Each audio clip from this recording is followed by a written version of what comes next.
كده العجين او بنقلبه وبنعمل كده بقى ايه احجام كده مع بعض.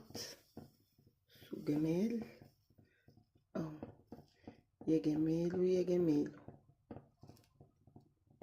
بصوا بصوا القمر ده، ايه رأيكم في الجمال ده؟ بصوا ابداع والله ابداع. عملنا كده جميع الاحجام والعجينة طرية جدا وتحفة.